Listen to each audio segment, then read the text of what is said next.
Buenas noches, hermanos. Hermanos, les voy a pedir un favor para que le demos una agilidad correcta a la clase porque tenemos el tiempo limitado. Que todos me ayuden participando leyendo los versículos, pero que lo hagamos en orden, para que no perdamos tiempo, que el micrófono está por aquí o por allá. Que empecemos así en orden la hermana Catalina, el hermano Oscar, y sigamos así hasta terminar allá con Maya. Y luego empezamos aquí con la hermana Laurita, Gaby, y seguimos en orden. ¿De acuerdo? ¿Sí? Muchas gracias. Bueno, vamos a comenzar, es la lección número 5. Estamos viendo Génesis y empezamos, hermana Catalina, Génesis 1, 2, por favor. Amén. Dice Génesis 1, versículo 2. Y la tierra estaba desordenada y vacía, y las tinieblas estaban sobre la faz del abismo, y el Espíritu de Dios se movía sobre la faz de las aguas. Bueno, a mí lo que me dice es que era un caos, ¿verdad? Dice, había tinieblas, ¿verdad? Sabemos que las tinieblas es la ausencia de luz.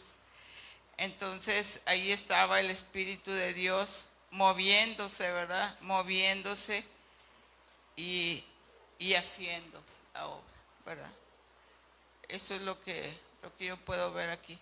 Sí, muy bien. En ese versículo vamos a resaltar desordenada, vacía, tinieblas y el Espíritu de Dios se movía. Vimos en la clase pasada que aunque en nuestra Biblia, no es la traducción que nosotros tenemos, nos aparece desordenada, vimos desde la clase pasada que más bien se refiere a sin forma.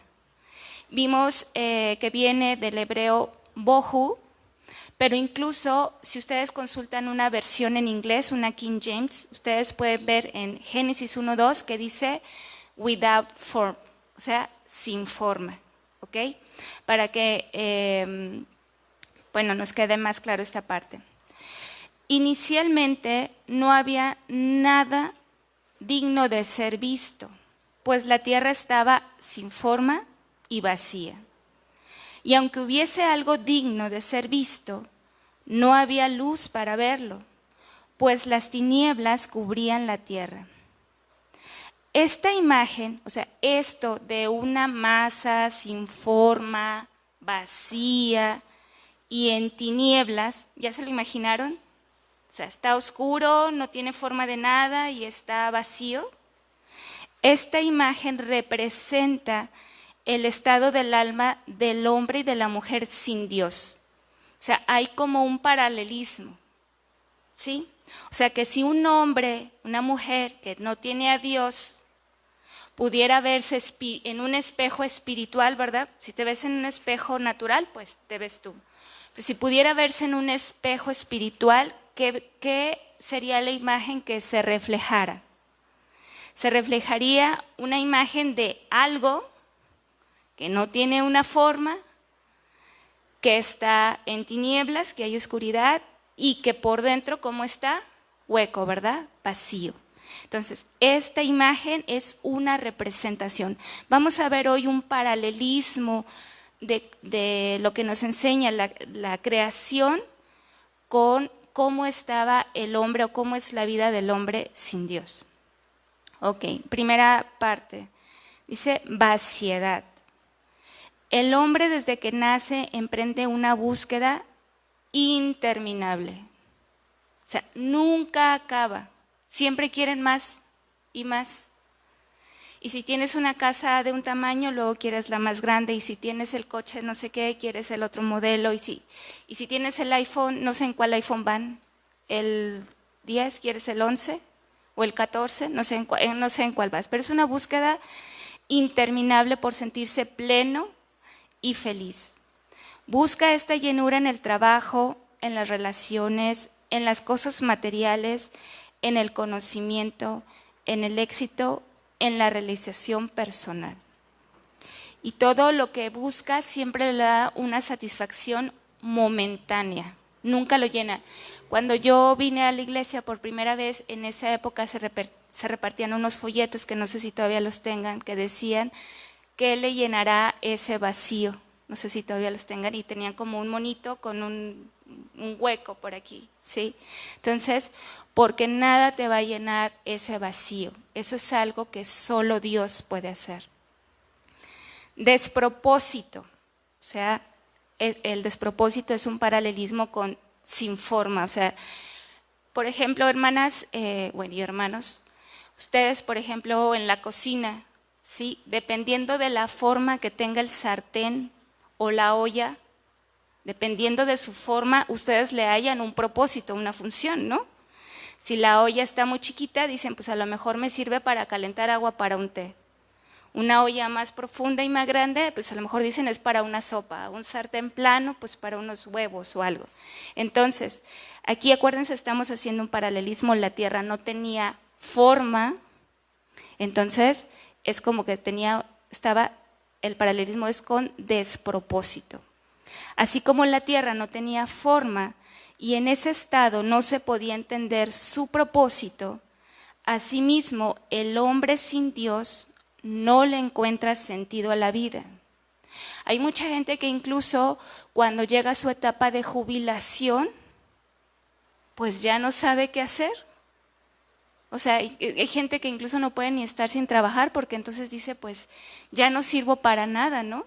O sea, ¿qué sentido tiene que yo esté aquí si no tengo una función, ¿no? Entonces el hombre sin Dios no le encuentra sentido a la vida, de tal manera que vive matando el tiempo. Por eso se genera tanto dinero en la industria del entretenimiento. Busca diversión o en qué ocuparse mientras espera la vejez y la muerte. Es una vida sin sentido. Qué feo, ¿no? Llegar así como, ¿qué estás esperando? La hermana Catalina, si le pregunto, me va a decir, pues estoy esperando que venga mi Señor. Pero si le preguntas bueno, yo supongo, ¿verdad? Pero si le preguntas a alguien, ¿qué estás esperando? Y que te dijera, ¿morirme? ¿Ya para qué estoy yo aquí? Mucha gente que es adulto mayor tiene esas preguntas, ¿y para qué estoy yo aquí? ¿Para qué?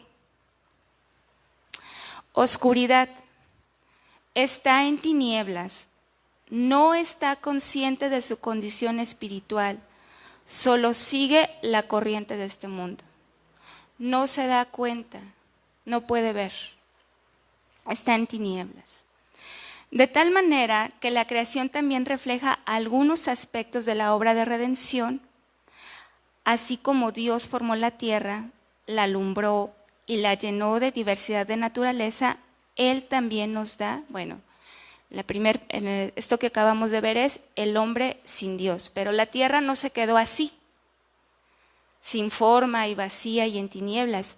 El Señor la llenó de vida, le dio forma y hizo la luz. Entonces vamos a ver eso, qué paralelismo tiene con nuestra vida. Pues en lugar de estar vacíos, en la vida en Cristo vamos a encontrar plenitud. Cuando Dios viene a nuestra vida, somos llenos de toda plenitud de Dios. Hermano Oscar, por favor, Efesios 3, 17 al 19.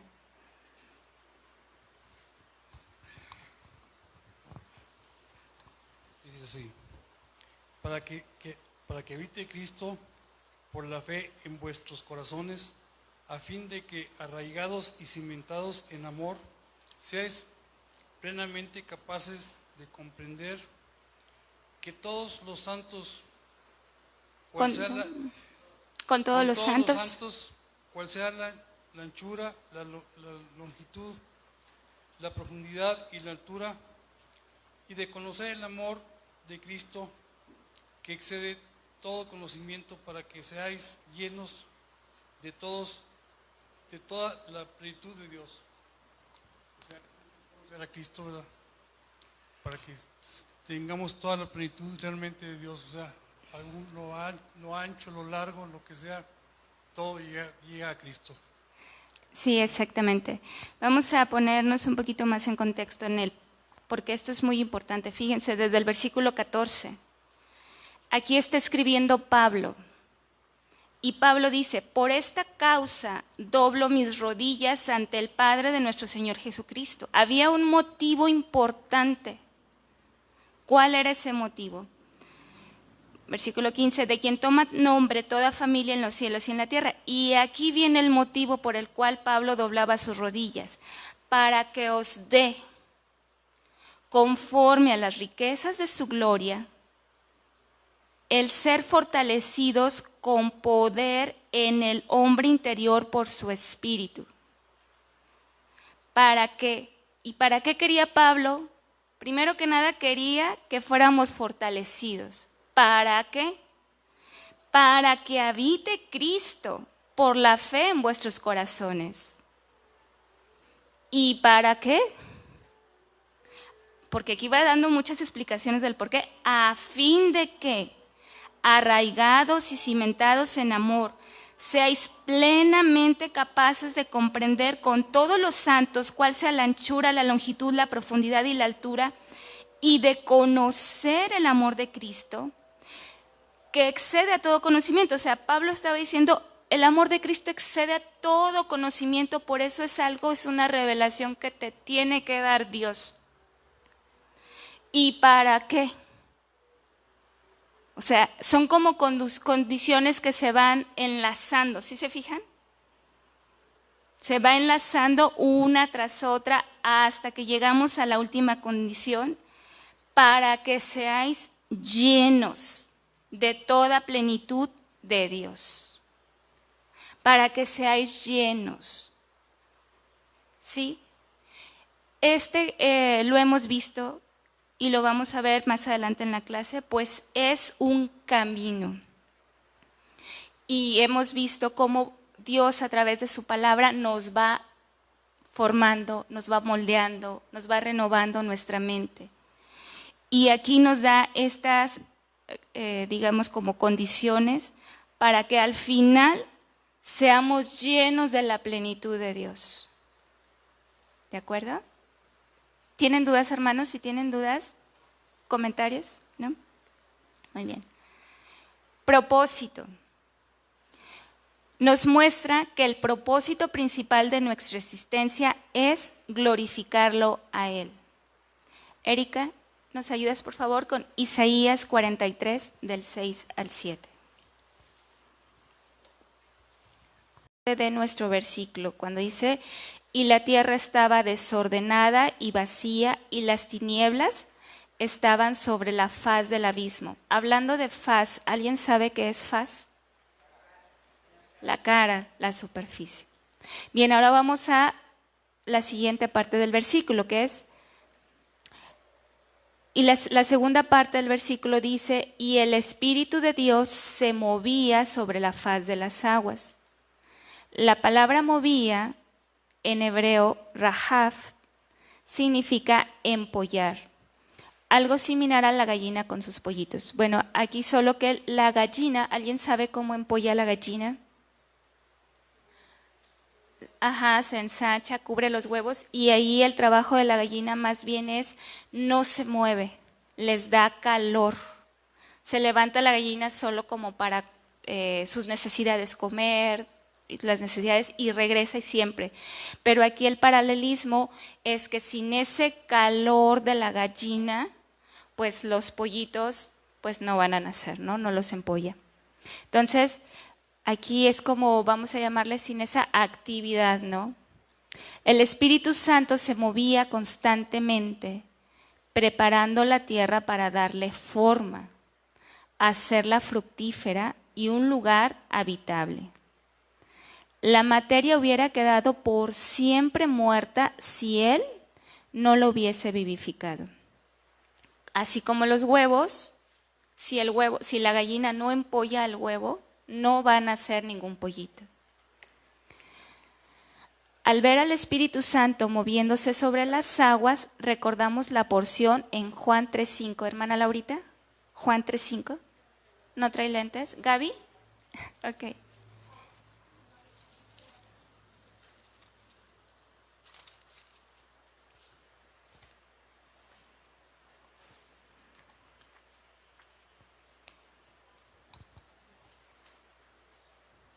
Dice así: respondió Jesús, de cierto te digo, que el que no naciere de agua y del Espíritu no puede entrar en el reino de Dios. Muy bien, gracias.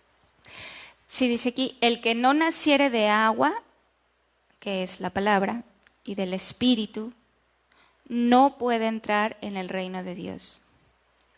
El agua es usada en varias porciones de la escritura, para representar la palabra de Dios.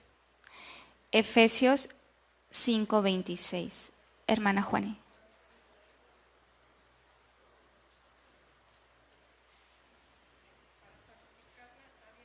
Ahí le van a pasar el micrófono. Sí. 5:26.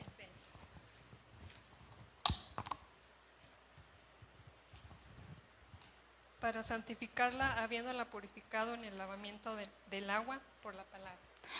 Gracias. Aquí está haciendo un paralelismo de la Iglesia de Cristo y habla de purificarla en el lavamiento del agua y te explica a qué se refiere con esa agua. Se refiere a la palabra.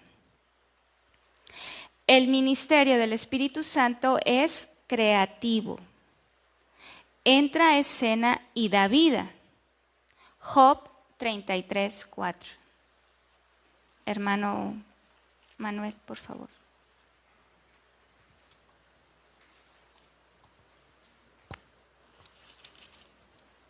Sí, Job 33:4 dice: el Espíritu de Dios me hizo y el soplo del Omnipotente me dio vida. Entonces en este versículo vemos que ¿qué es lo que nos da vida? Es Dios, ¿no? Dios sopla ese aliento de vida, ¿sí? Entonces no nos perdamos. Sabimos Juan 3:5 que dice que el que no naciere del agua y del Espíritu no puede entrar al reino de Dios. Entonces, ¿qué es el agua, Erika? Y el Espíritu se habla de ese soplo, de esa revelación, de ese trabajo que solo lo hace el Espíritu Santo en cada persona antes de que la luz sea hecha y la revelación de Cristo venga a esa vida. ¿Sí?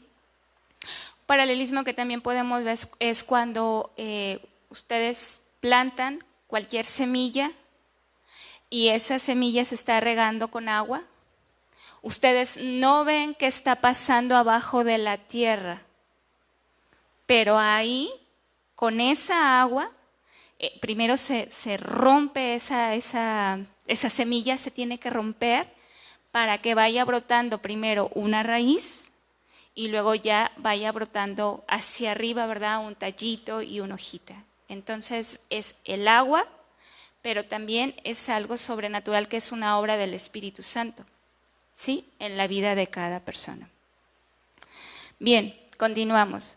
Él no solo da la vida natural, sino también la vida espiritual. Para una mejor comprensión, leamos en contexto en Juan 3, del 1 al 10.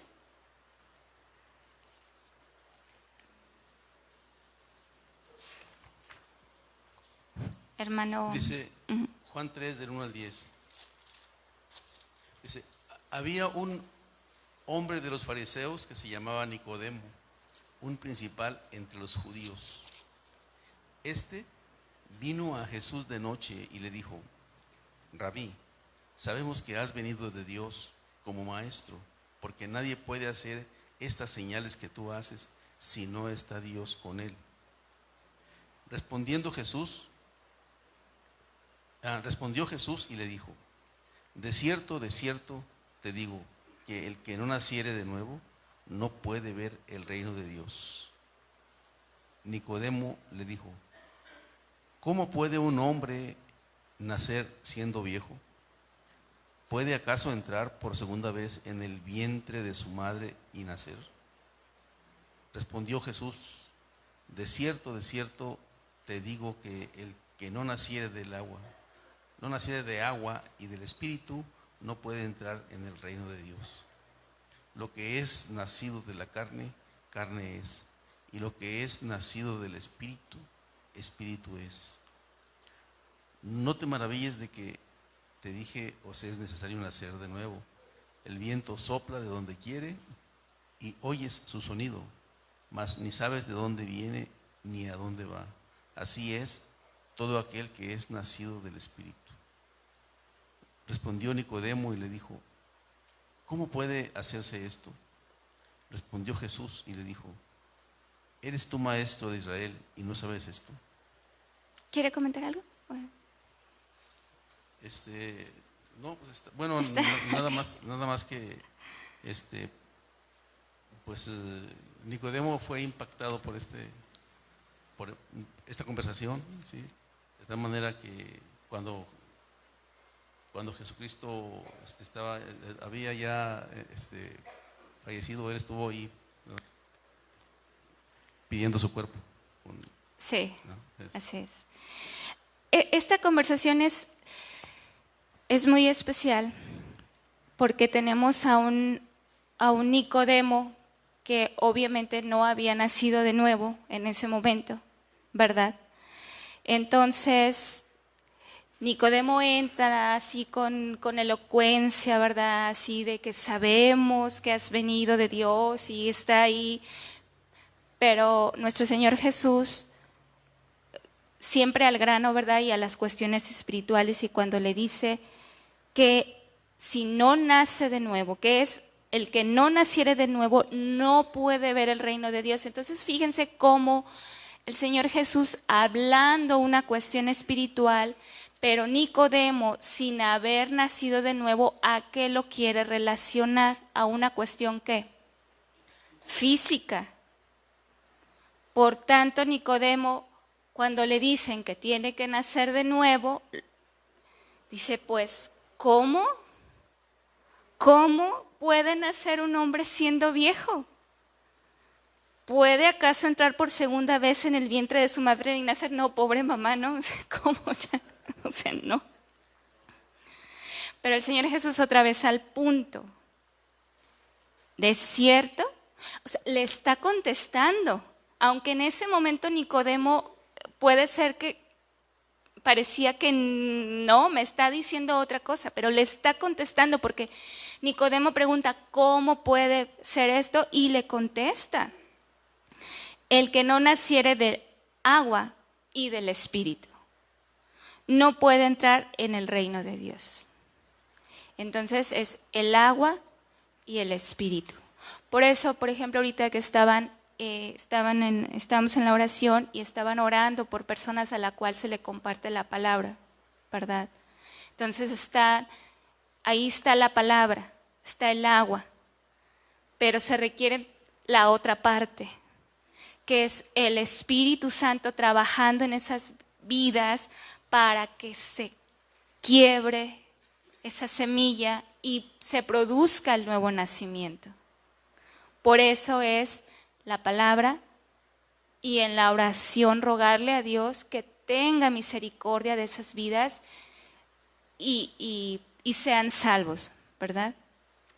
Para que no sea no se quede en un conocimiento mental. Bien. Dice, cuando escuchamos la frase, continuemos en nuestro párrafo, cuando escuchamos la frase nacer de nuevo, podríamos confundirnos como le sucedió a Nicodemo. Cuando uno nace en este mundo, lo primero que sucede es que nuestros pulmones se llenan de aire y se escucha nuestro llanto. Tenemos vida, pero esa vida es solo física. El problema es que no tenemos vida espiritual. Nacemos con alma y cuerpo, pero nuestro espíritu, que es la parte de nuestro ser que busca a Dios y se relaciona con Él, es la parte que puede tener comunicación con Dios, está muerto. Y así caminamos mucho tiempo en nuestra vida sin una necesidad real de conocer a Dios y mucho menos de obedecerlo. O sea, nadie busca a Dios, ¿no? Más bien Dios busca a las personas. Hasta que el Espíritu Santo comienza a moverse y a traer un despertar espiritual a nuestra vida a medida que escuchamos la palabra de Dios. el agua. Y tal como el viento no se ve, así sucede en nosotros. Para el mundo somos los mismos, o sea, no hay un cambio físico, aunque pudiera ser que sí, que esa cara endurecida se suavice, ¿no? Perdón, me perdí. Aparentemente no se ve nada diferente en nosotros. Sin embargo, así como se sienten los efectos del viento, se sienten los efectos de la vida nueva. Ya no tenemos los mismos gustos y deseos, ni el mismo comportamiento. ¿Qué sucedió? Nacimos de nuevo. O sea, hubo un cambio de naturaleza. Por eso el fruto ya no debe ser fruto de muerte, sino fruto de vida. Y aquí, subráyelo si usted trae pluma. No se puede ser un cristiano verdadero sin haber tenido esta experiencia. Se puede ser miembro de una iglesia, pero eso no implica que se sea cristiano. Si no hay nuevo nacimiento, hermanos, no se puede ser un cristiano verdadero. Esta no es una experiencia mística. ¿Qué es una experiencia mística? O sea, no es que va a venir un éxtasis, algo así como sobrenatural, donde... No. Sino más bien, o sea, es una experiencia milagrosa y maravillosa en la cual nuestros sentidos espirituales son despertados. Antes podríamos no entender nada, así como Nicodemo, o sea, ¿de qué me hablas? Pero cuando sucede el nuevo nacimiento, podemos, es un milagro, porque antes tú podías tratar de leer la Biblia, abrir la Biblia y decir qué aburrido, no entendí nada. O sea, yo alguna vez intenté, me dolió la cabeza, ¿no? Y tratas y no. Pero aquí el milagro es que hay un despertar y puedes entender, y entonces eres fortalecido con la palabra. Es un milagro, porque ya hay vida espiritual en ti. Dice, comenzamos a ver las cosas de diferente manera, y poco a poco, al ir leyendo la palabra en comunión con Dios, subraye, porque ahí hay una condicionante. Leyendo la palabra ¿en qué? ¿No, nadie? ¿En qué? En comunión con Dios. O sea, es la palabra y la qué.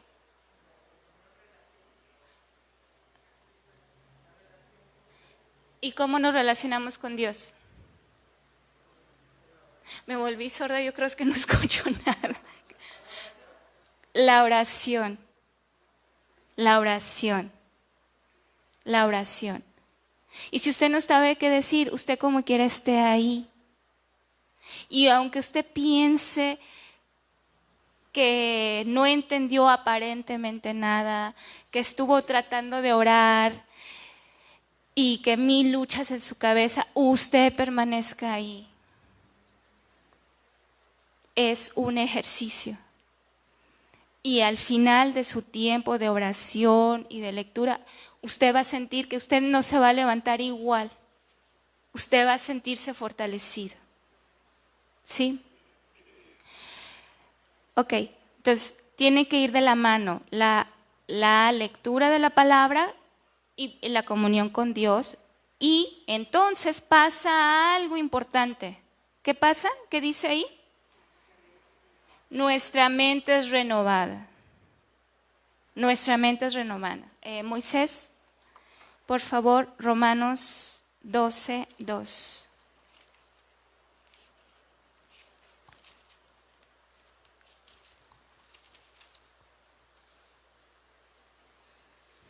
No os conforméis a este siglo, sino transformaos por medio de la renovación de nuestro entendimiento, para que comprobéis cuál es la buena voluntad de Dios, agradable y perfecta.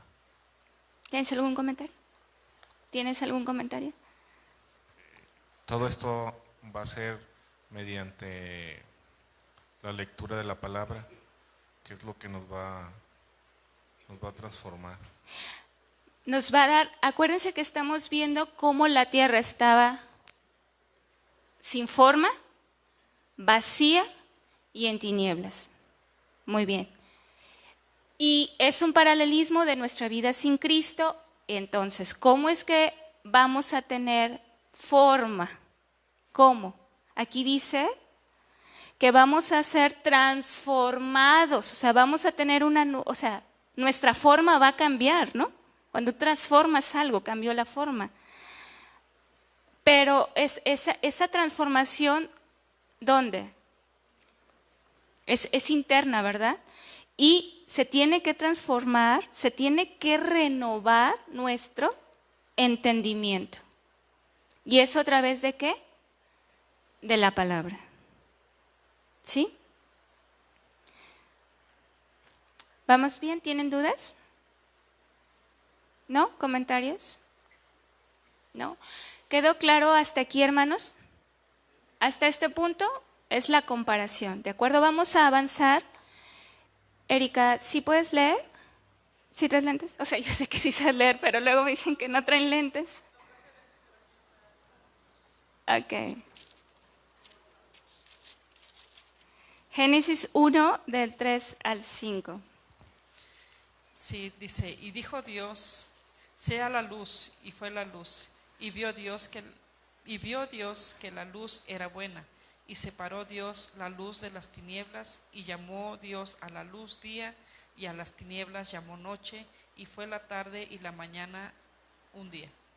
Fíjense qué interesante aquí, gracias Erika, que en esta parte ya había sol, hermana Laurita. Ok, la hermana Laurita dice que sí. ¿Quién da más? ¿Quién da menos?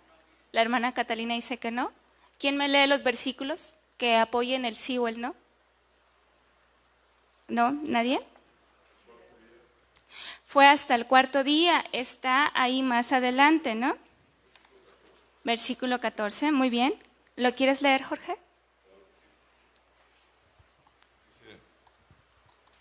Dice la palabra, en el día 4, estamos hablando del día 4, versículo 14, dijo luego Dios, haya lumbreras en expansión de los cielos para separar el día de la noche y sirvan de señales para las estaciones, para días y años, y sean por lumbreras en expansión de los cielos para alumbrar sobre la tierra, y fue así. E hizo Dios las dos grandes lumbreras, la lumbrera mayor para que señorease en el día y la lumbrera menor para que señorease en la noche. Hizo también las estrellas y las puso Dios en expansión de los cielos para alumbrar sobre la tierra y para señorear en el día y en la noche y para separar la luz de las tinieblas. Y vio Dios que era bueno, y fue la tarde y la mañana del día cuarto. Exactamente, entonces no había sol, gracias Jorge, no había sol, ni luna, ni estrellas. Pero Dios ya había dicho, sea la luz, y por tanto ya no había tinieblas. Hubo una separación entre la luz y las tinieblas.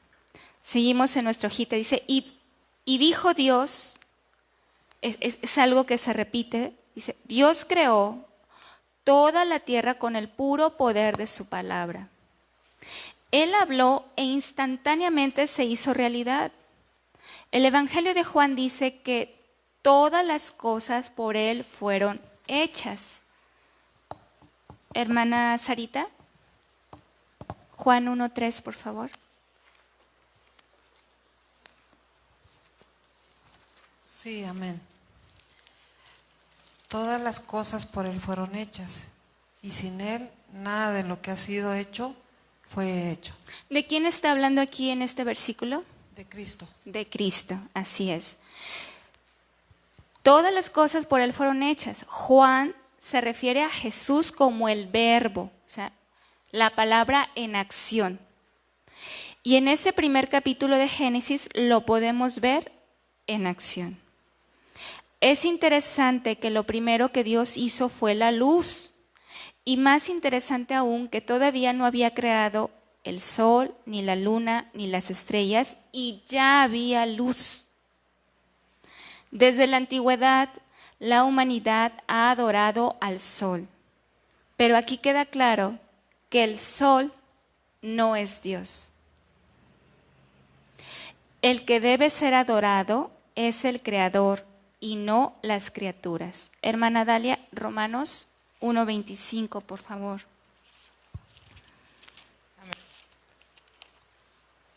Dice, ya que cambiaron la verdad de Dios por la mentira, honrando y dando culto a las criaturas antes que el Creador, el cual es bendito por los siglos. Amén. Así es. Entonces, sabemos que en todas las culturas hay este tema de idolatría, y incluso aquí hasta hay un restaurante, ¿no?, que se llama Sol y Luna, y luego en muchas casas tienen así como figuras de barros, que está un sol y una luna así como enamorados. Entonces a veces podemos pensar que eso, mucha gente dice, es como un adorno, pero en realidad debemos de ser entendidos y analizar más, no ser tan simples, ¿no? Es decir, ay, es un adorno. Pregúntate, ¿de dónde viene? O sea, seamos ingenuos, ¿verdad? A lo mejor para hacer maldades, pero seamos entendidos y escudriñemos las cosas, ¿no? Bien. La siguiente pregunta, Carlita Denise, ¿la puedes leer, por favor?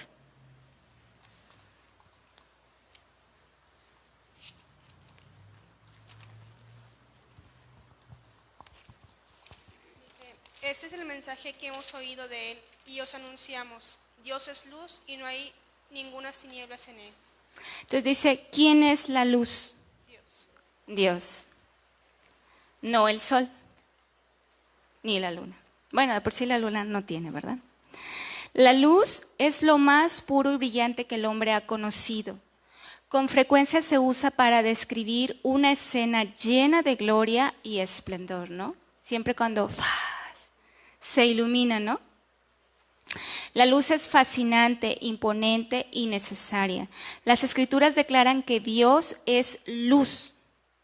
Es decir, esta es su naturaleza y carácter. Él es santo.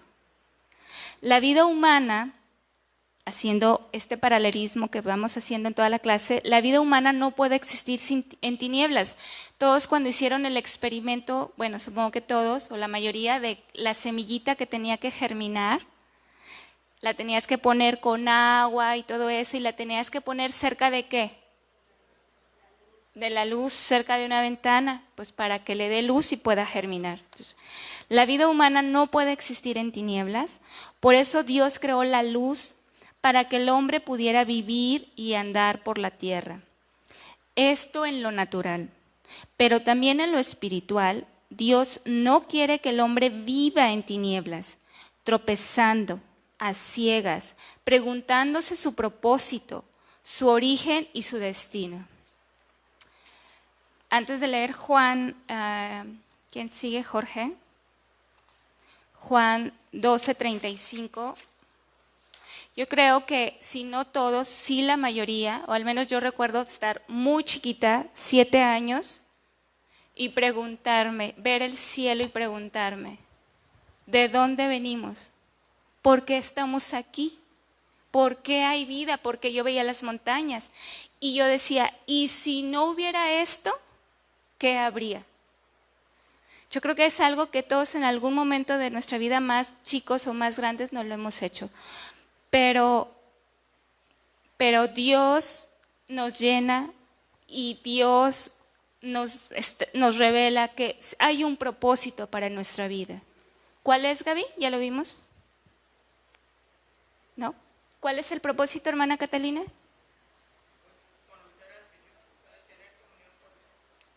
Pero según la clase, el propósito, hermano Manuel. Hermano Jesús les dio la sorpresa, la respuesta. Le sopló. Glorificarlo a Él. Ese es el propósito. No se duerman, hermanos, porque sí les pregunto. No te duermas, Erika. Ahora sí, perdón, vamos a Juan 12:35, ¿qué dice? Entonces Jesús les dijo, aún por un poco está la luz entre vosotros, andad entre tanto que tenéis luz, para que no os sorprendan las tinieblas, porque el que anda en tinieblas no sabe a dónde va. ¿Quién es la luz? Cristo. Y en Cristo tenemos esa luz, para que no andemos en tinieblas. Nosotros no tenemos, hermanos, si usted todavía de pronto amanece y dice, pero yo para qué estoy aquí, ¿qué sentido tiene mi vida? Más bien tendría que preguntarse, ¿cuál sería la pregunta? ¿Cuál es mi relación con Dios, no? Porque si mi propósito es glorificarlo a Él, yo no tendría por qué sentirme vacía, sin propósito, sin saber para qué desperté hoy y qué hago aquí. ¿Sí? Ya mejor, hay gente que así dice, ya mejor me muero, yo no le hago falta a nadie. ¿Sí? Sí los han escuchado. Entonces es nuestra comunión y nuestra relación con Dios. Bien. Lee Juan, tenemos poco tiempo, hermanos, voy a leer yo las citas que siguen. Lee Juan 8:12 y Salmo 119, 105 y di, ¿qué tenemos que hacer para no vivir en tinieblas espirituales? Juan 8:12 dice, otra vez Jesús les habló diciendo, yo soy la luz del mundo, el que me sigue, subraye usted ahí si puede, el que me sigue no andará en tinieblas, sino que tendrá la luz de la vida. Y el Salmo 119, 105 dice, lámpara es a mis pies tu palabra y lumbrera a mi camino. O sea, que lo que va dirigiendo ese camino del salmista, ¿qué es? La palabra. Entonces la respuesta es, ¿qué tenemos que hacer para no vivir en tinieblas espirituales? Seguir a Cristo. ¿Pero qué significa seguir a Cristo? Ser guiados por su palabra. Haya en nosotros esa mansedumbre para ser guiados por su palabra. ¿O usted sabe más que Dios? No, nadie. Entonces haya en nosotros la mansedumbre para seguir la palabra de Dios. Siguiente pregunta. ¿Por qué muchos no quieren acercarse a la luz? Juan 3:20. Porque todo aquel que hace lo malo aborrece la luz y no viene a la luz para que sus obras no sean reprendidas. Entonces, ¿por qué no quieren acercarse a la luz? Para que sus obras no sean reprendidas.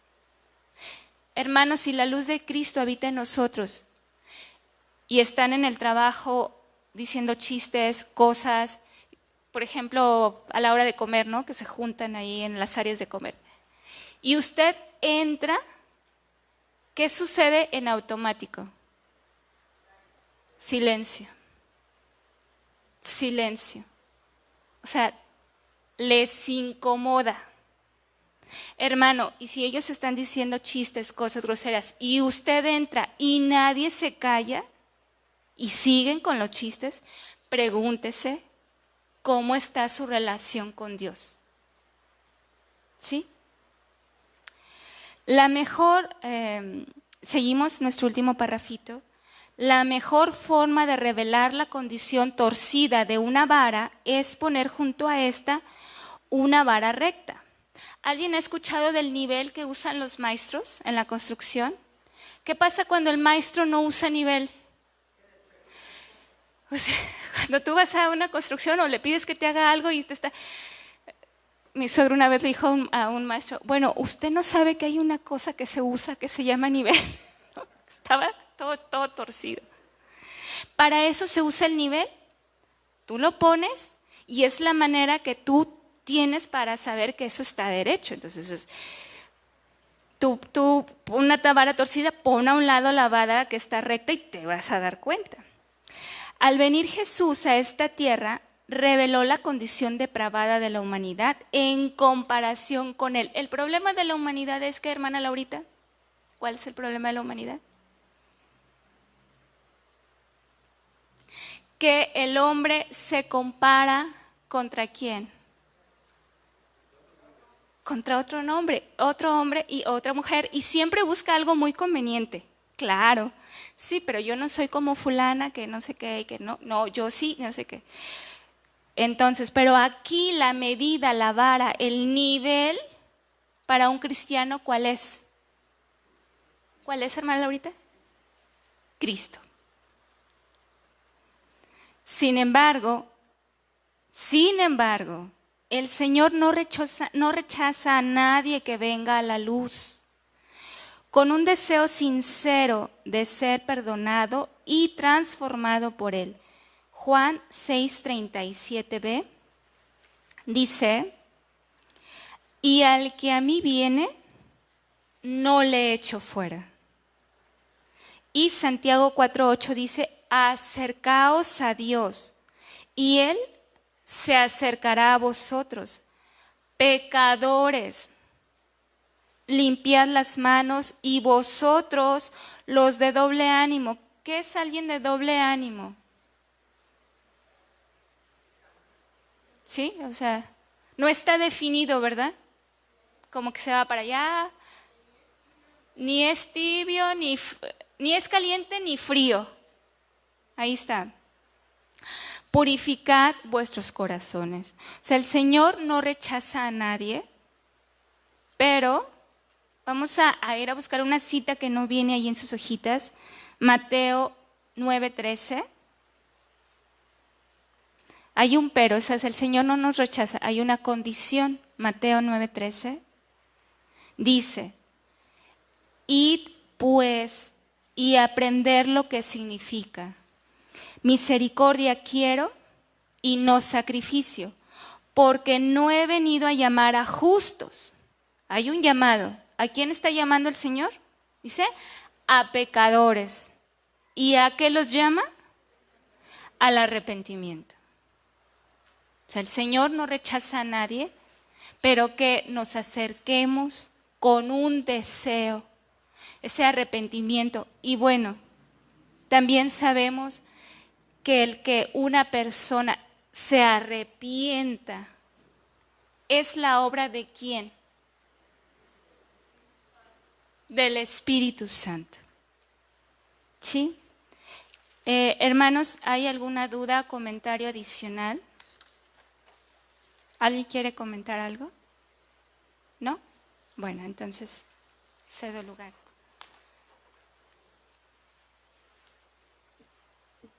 Gracias a Dios, hermano. Póngase de pie, vamos a orar para ser despedidos.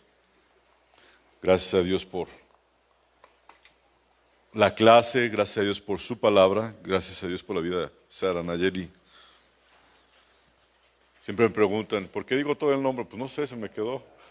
Nada más hoy me quedé así con la intención de decir Buenrostro Navarro de Tapia, pero mejor me callo. Ya lo dije, pero de todas maneras.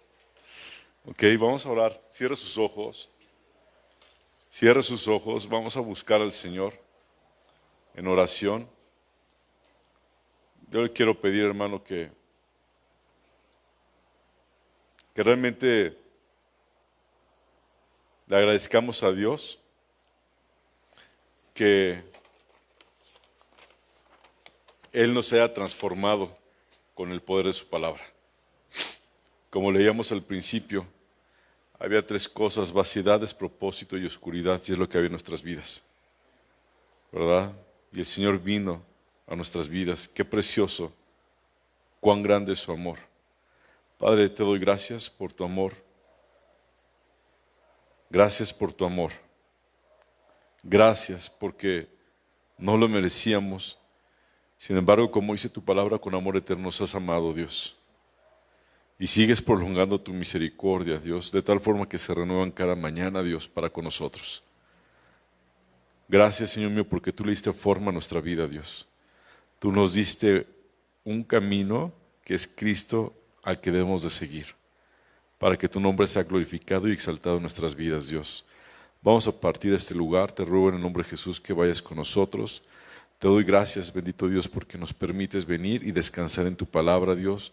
Ha sido una semana, Dios, laboral. Padre, que muchos terminan el día de hoy, muchos mañana, bendito Dios, pero Ebenezer, hasta aquí tú has sido con nosotros.